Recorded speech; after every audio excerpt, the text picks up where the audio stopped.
Here. I am with Alex Ortiz, Water Resources Hi, Specialist. Hey, Alex, how you doing? doing pretty good. We're busy. It's session and there's lots going on. Yeah, absolutely. I mean, for the most part, we're at the filing deadline for bills. I think it's Friday. Yeah, We've mentioned tomorrow. before, we've mentioned before about how there's Senator Perry's big water bill. Is it SB 847?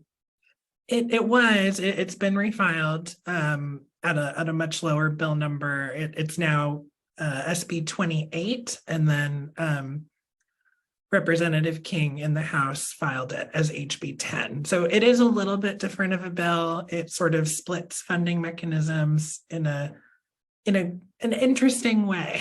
Mm, It creates this new fund called the New Water Supply Fund for Texas that is sort of aimed at some of the more concerning parts of sort of boosting Texas's water supply, thinking about things like marine desal and produced water treatment, also importing water from other states. And then it has sort of a second component that's just a pretty straightforward water infrastructure fund.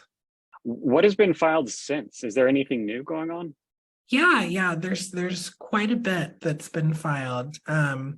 So there have been a couple of additional produced water bills, one also by Senator Perry, and that one's directed at making the Texas Produced Water Consortium pick a pilot project and then report on it afterwards. That's SB 1047. There's also been a produced water bill filed by Representative Landgraf, and that's HB, I think 3884. Yeah.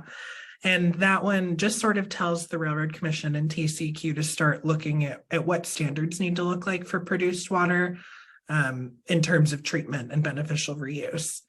There's also SB 1823 by Senator Johnson. That one was kind of a surprise. We weren't sure if it was going to get filed. This would expand the scope of what's called the Economically Distressed Areas Program, or EDAP, at the Water Development Board to include residential drainage, among other things, for economically distressed areas. And then finally, the most exciting one, in my not so humble opinion, is HB 4144 that Representative Zwiener filed, which really gets at some of the pre-production plastic pollution stuff we've been working on for the last year.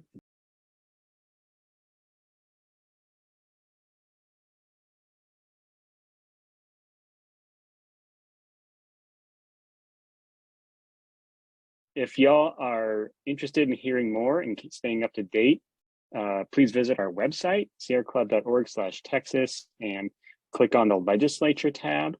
You can also catch all of these videos on YouTube, and we'll package them up and post them on social media. So be sure and follow us on Instagram, Twitter, and Facebook. And if you want to get more involved, just check us out and stay tuned, and hope to hear from you soon.